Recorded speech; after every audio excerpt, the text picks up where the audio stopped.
O deputado federal Eduardo Bolsonaro, do PL de São Paulo, anunciou que vai se licenciar do mandato parlamentar e permanecer nos Estados Unidos, onde ele já está há mais de 20 dias. Justificou a decisão dizendo que vai buscar, no exterior, punição para o ministro Alexandre de Moraes, que é relator do inquérito em que o Jair é acusado de tramar um golpe de Estado depois das eleições de 2022. Assim que o filho anunciou a fuga, Jair Bolsonaro convocou uma entrevista coletiva e agradeceu Donald Trump, presidente dos Estados Unidos, por abraçar o filho no país. Bolsonaro chorou e disse que Eduardo está se afastando do cargo para combater o que ele chamou de nazifascismo. Com a saída do Eduardo, a vaga na Câmara pode ser dada pelo missionário José Olímpio, de 68 anos. Filiado ao PL, Olímpio foi eleito deputado federal por 2 mandatos, entre 2011 e 2019, e ele se define como um defensor dos valores cristãos e familiares. Quinta-feira, 20 de março de 2025.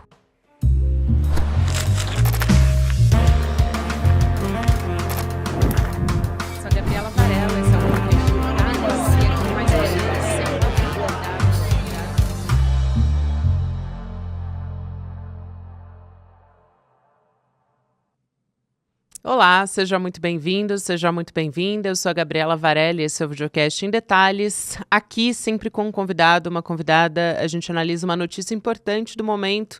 Hoje eu vou conversar com o nosso repórter do iclnoticias.com.br, que é o Igor Melo, que vai falar comigo, trazer um pouco, puxar a capivara do Eduardo Bolsonaro hoje. Vai ajudar a gente a entender um pouco desse histórico. Igor, prazer te receber mais uma vez, seja muito bem-vindo. Gabi, é um prazer estar aqui de volta no Em Detalhes mais uma vez para a gente bater um papo sobre esse tema tão quente aí do noticiário dessa semana. Vamos bater esse papo começando pela decisão mais recente do Eduardo, anunciando que vai ficar nos Estados Unidos, que vai se licenciar do mandato. Eu quero começar te perguntando o que a gente sabe até agora, porque essa decisão está sendo tomada, que ele diz que é a decisão mais difícil da vida dele, está sendo tomada no momento em que a gente tem o julgamento do 8 de janeiro se aproximando, na semana que vem, no dia 25 de março, a gente começa o julgamento no Supremo Tribunal Federal. Também uma pressão pela apreensão do passaporte do Eduardo, que depois acabou não se concretizando por decisão do próprio STF, mas enfim, tudo isso acontecendo e Eduardo toma essa decisão. O que está por trás de tudo isso? Olha, me parece que essa questão da apreensão do passaporte foi muito mais o argumento que ele utilizou para justificar a medida do que um risco real, Porque, só para recapitular, o Eduardo não é denunciado nem indiciado em nenhum desses inquéritos até o momento que já foram concluídos pela PF, pela PGR, relativo seja ao golpe de Estado, a questão das joias. Em nenhum deles o Eduardo está ali na linha de frente, Ele chega a ser citado pontualmente, como é o caso do golpe, onde o Mauro Cid fala que ele fazia parte da ala mais radical, que defendia para o pai dar um golpe, mas ele não tem nenhuma implicação criminal para ele imediata. E essa própria medida dos deputados do PT de pedir a apreensão do passaporte é uma coisa muito mais política do que com chance de prosperar. Ninguém imaginava que o STF fosse determinar a apreensão do passaporte dele. Então, a meu ver, é muito mais uma cartada de tentar sensibilizar esse público de extrema-direita dos Estados Unidos, os deputados republicanos e o próprio governo Trump, do que propriamente ele dar sob risco de sofrer algum tipo de medida cautelar, enfim, que levasse à apreensão do passaporte. Eu concordo contigo, e tanto que essa decisão foi mantida mesmo depois do Supremo decidir não investigar o Eduardo Bolsonaro nesse caso e nem apreender o passaporte também. Agora, politicamente falando, o que significa essa decisão também? Porque o Eduardo ele já estava fazendo viagens, inclusive com outros parlamentares, entrando em contato politicamente e agendando reuniões, enfim, tendo encontros com parlamentares também republicanos e da extrema-direita dos Estados Unidos, né? E o próprio Jair Bolsonaro pode, politicamente, depois tentar abrir um caminho, talvez seja o único caminho hoje, né, por conta desse alinhamento com o Donald Trump, em que ele possa pedir asilo político. Mas qual que vai ser o esforço agora? E todo mundo no entorno dos Bolsonaros diz que o objetivo mesmo do Eduardo agora é capitanear, claro, politicamente isso, mas também se aproximar do grupo ali no entorno do Donald Trump, também do Steve Bannon, não, né, do Elon Musk agora. Steve Bannon foi no passado, já próximo ao Eduardo Bolsonaro. Eu creio que a gente está vendo nas últimas 2 semanas aí uma inflexão do clã Bolsonaro, assim. Me parece claro que eles desistiram completamente de uma estratégia de defesa jurídica e estão indo para o campo da política. E no campo da política, o discurso que eles estão fazendo de uma maneira articulada, a gente teve, por exemplo, o Bolsonaro falando isso antes da manifestação, na manifestação o tom foi o mesmo, o pronunciamento do Eduardo, e agora, depois, o Bolsonaro, depois do pronunciamento do Eduardo, que é sempre num tom de o Brasil é uma ditadura, não existe democracia no Brasil e precisamos de uma intervenção externa para normalizar a vida democrática brasileira, assim. E eu acho que esse gesto do Eduardo tenta criar como eu falei, tenta criar um fato político nesse sentido, de olha, sou um deputado, filho de um ex-presidente, estou sendo obrigado a me exilar nos Estados Unidos porque eu não posso voltar em segurança para o Brasil. O que é uma grande mentira, né? O Bolsonaro estava andando de jet ski outro dia no carnaval, então assim, não é como se essa família estivesse aí clandestina, é, com medo do STF, né? Mas me parece que o esforço é muito esse, de tentar construir uma narrativa, e aí tanto para o público externo, para tentar conseguir esse apoio da extrema-direita internacional, mas também para manter as rédeas da extrema-direita no Brasil, né? Porque a gente está vendo aí quase que abertamente uma discussão sobre quem vai ser o nome que vai substituir o Bolsonaro nas urnas, né? E quando eles tomam esse tipo de atitude, me parece também ter um efeito de para o Tarcísio e para outros nomes da extrema-direita que são presidenciáveis, de sinalizar, olha, estamos aqui tentando uma alternativa. Se você bota a cabeça para fora agora, você está minando esse esforço da anistia, enfim, de uma mudança no quadro jurídico deles, né? Com certeza. E tem também essa tentativa de tentar sensibilizar a base deles. O Eduardo Bolsonaro chorou falando sobre o afastamento do pai. O próprio Jair também foi falar com a imprensa chorando a respeito disso, né? Sobre o anúncio do Eduardo, enfim, agradecendo ao Trump, né? O Jair Bolsonaro agradecendo ao Trump, porque vai abraçar o Eduardo Bolsonaro nos Estados Unidos. Eu queria saber como que você tem acompanhado esses pronunciamentos do Eduardo, que tem sido muito midiático desde que tomou essa decisão de fugir para os Estados Unidos, né? Agora, como é que tem sido o pronunciamento do Eduardo? Qual é o tom que ele tem utilizado? O que ele tem falado sobre o que ele pretende fazer nos Estados Unidos e as alegações que ele tem dado, né? Porque ele está conversando muito com canais da extrema-direita, né? E da direita. Ele tem falado com muita frequência desde que ele anunciou nas redes sociais que ia ficar nos Estados Unidos. Eu acho que o discurso dele tem duas dimensões. Uma é uma dimensão emocional, que serve até essa coisa de chorar, de falar do afastamento da família e tudo mais, serve até como uma vacina para um certo desgaste que o clã Bolsonaro vinha tendo com o próprio eleitorado deles com a questão da anistia. Porque estava muito claro para todo mundo que eles não estavam preocupados com a suposta senhorinha que foi presa com a Bíblia na mão, né, que eles falam no 8 de janeiro, que eles estavam preocupados com a anistia do Jair Bolsonaro. Então, eu acho que parte dos fatores que ajudam a explicar o fracasso da manifestação desse último final de semana é isso. Assim, tipo, todo mundo sabe que não é uma pauta real do movimento, é uma pauta dele, é uma pauta do Jair Bolsonaro. Quando o Eduardo Bolsonaro se vitimiza, né, usando uma estratégia que o pai usa desde sempre, que é se vitimizar, se colocar nessa posição de perseguido, e chora falando do afastamento da família, dos filhos pequenos, do pai, ele se coloca numa posição análoga a essas pessoas que estão presas pelos atos golpistas. E aí, de alguma forma, tenta sensibilizar esse público mais radical de que, olha, eu sou um de vocês, eu também sou vítima disso. E quanto à questão política, ele até estava dando uma entrevista agora há pouco num canal de extrema-direita, onde ele detalha, assim, ele abriu 100% qual é a estratégia dele, que é conseguir conseguir uma sanção ao Alexandre de Moraes, mas não de qualquer forma. O que ele está trabalhando é tentar uma ação análoga a que o governo dos Estados Unidos tomou contra os procuradores do TPI, o Tribunal Penal Internacional, depois que houve um mandado de prisão contra o primeiro-ministro de Israel, Benjamin Netanyahu, por conta dos crimes de guerra na invasão de Gaza. Ele chegou a falar, porque no caso do TPI não foi só o procurador, foi toda a equipe dele. E a gente sabe que o Eduardo Bolsonaro tem um conflito aberto, por exemplo, com os delegados da Polícia Federal que trabalham nos inquéritos relacionados ao STF, né? O Fábio Chor e outros. Então já ofendeu publicamente, é alvo de procedimento contra isso. Então o que ele está sinalizando todo mundo vai pagar, não só o Alexandre de Moraes.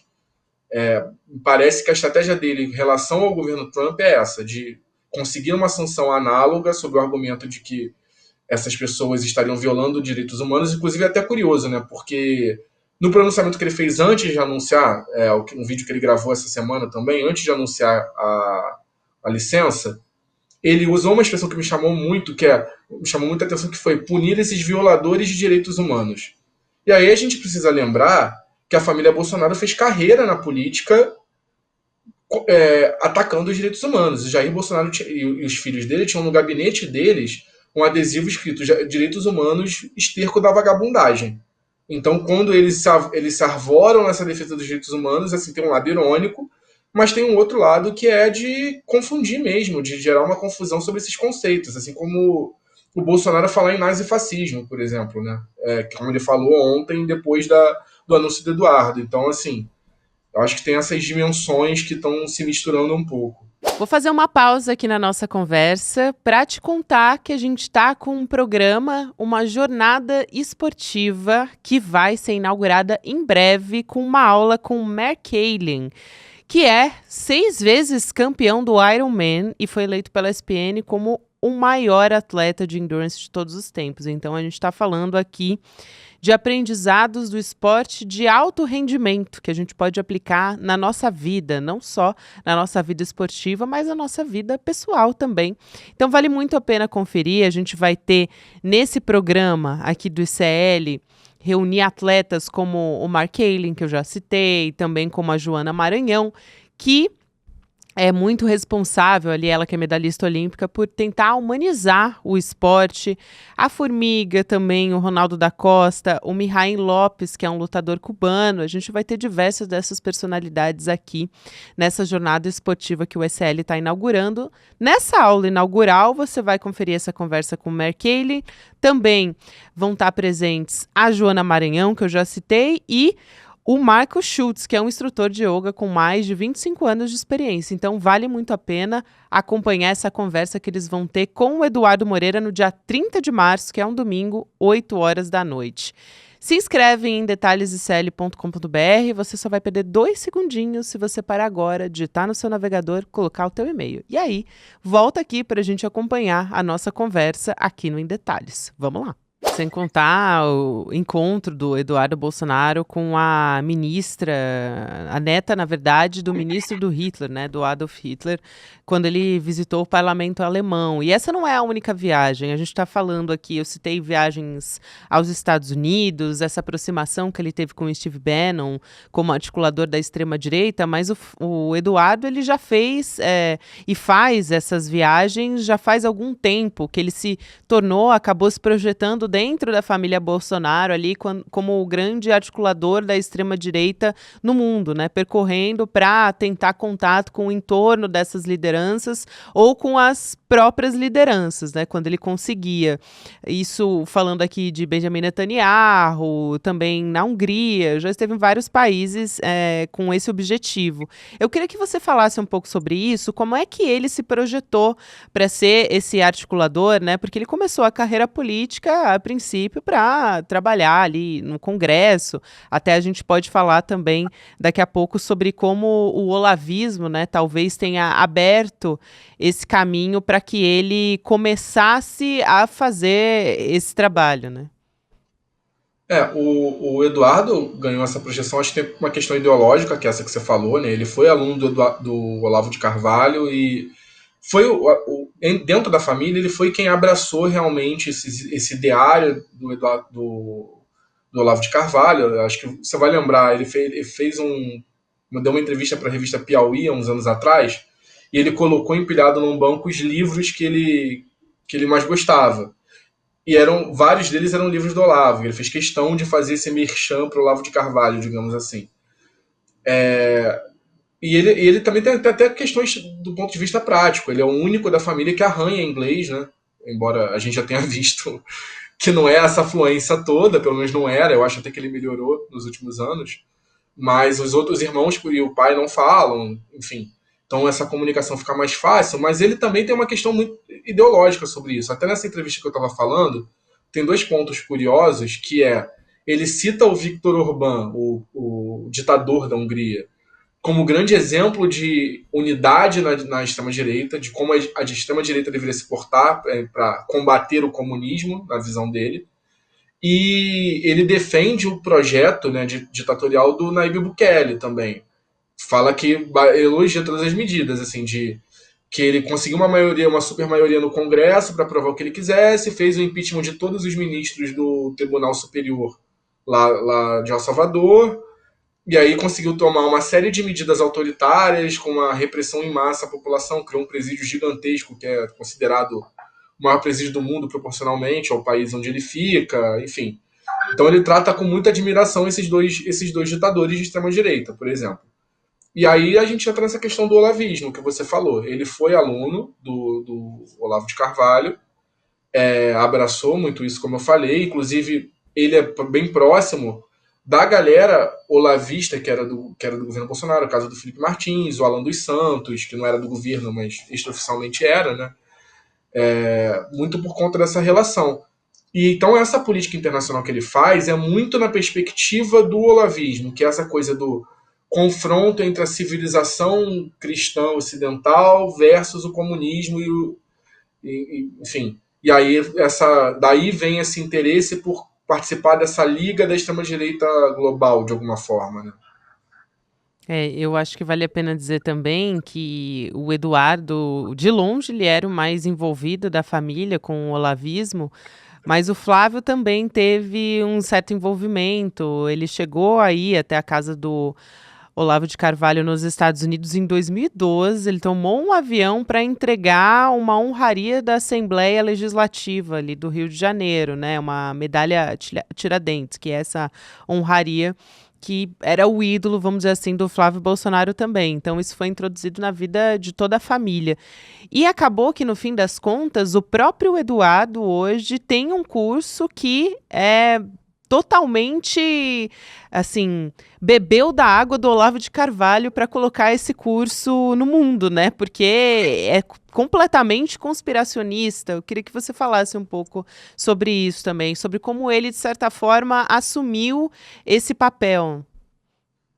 Depois da morte do Olavo, muita gente na extrema-direita viu que isso era, primeiro, um excelente negócio, né? Porque a gente está falando de milhares de pessoas que pagam por esses cursos. No caso do Olavo, era um curso eterno, então as pessoas ficavam ali sustentando ele por anos, não era uma coisa delimitada, né?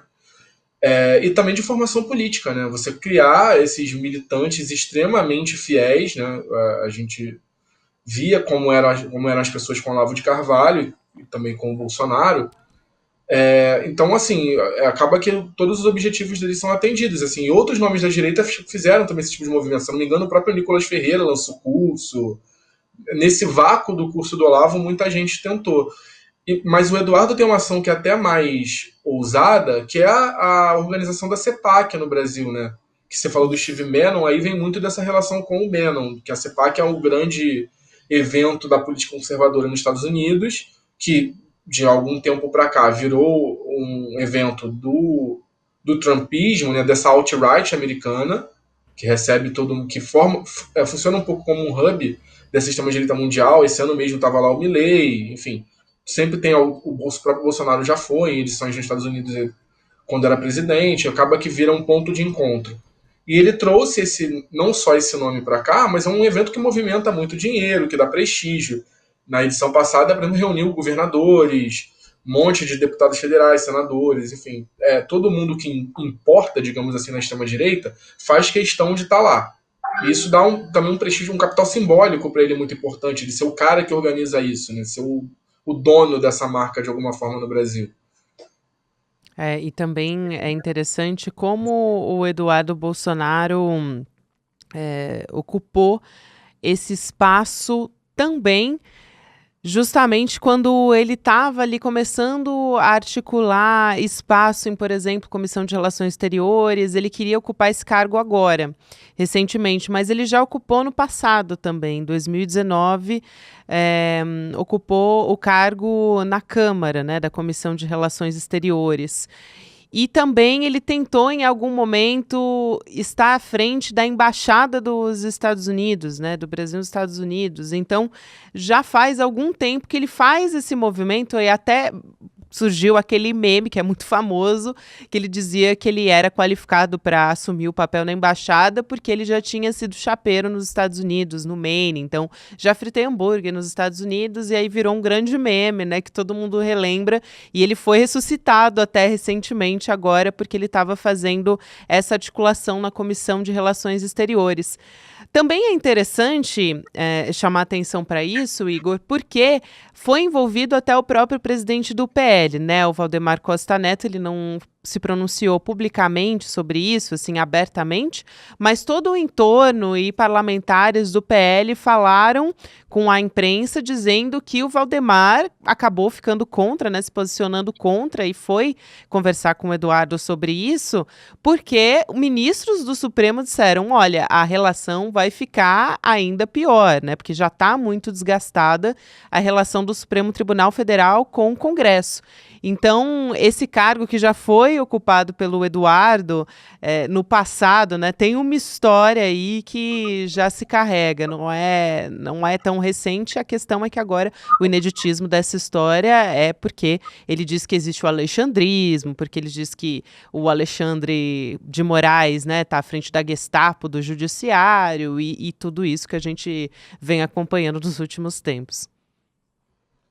Assim, você falou desse episódio da embaixada, foi nesse mesmo episódio que o Jair Bolsonaro falou como presidente que se ele podia dar filé mignon para os filhos dele, por que ele não ia dar, né? É verdade. Foi nesse mesmo episódio aí, que tem essa frase fatídica também. Assim, é o que a gente estava falando, o Eduardo tem esse interesse em ser essa figura das relações internacionais, né? Uma espécie de chanceler paralelo do bolsonarismo, alguma coisa assim. Eu acho que talvez a gente, assim, é complicado fazer a psicologia de botequim, né? Mas tem uma questão pessoal também aí, porque a gente via, por exemplo, como o Bolsonaro lidava com essas situações, né? Ele se colocava ali quase como uma tiete, como se tivesse, nossa, o que eu tô fazendo aqui, né? Quando ele ia teve aquele episódio na ONU, onde ele ficou 1 hora no corredor esperando o Trump passar na Assembleia Geral da ONU, e o Trump não apertou a mão dele, assim, ele virou até meme na época. Enfim, a família tem esse deslumbre um pouco, e o Eduardo acho que leva um pouco para esse lado de eu quero ser alguém na mesa, né? Eu quero estar nessas conversas, enfim. Sobre isso que você falou do Valdemar, assim, eu acho que a gente tem que ter um pouco de cuidado. Não estou falando que é verdade nem é mentira. Até o Eduardo, nessa entrevista que eu estava citando novamente, diz que é mentira. Mas, enfim, não tem como a gente saber, né? Esse bastidor.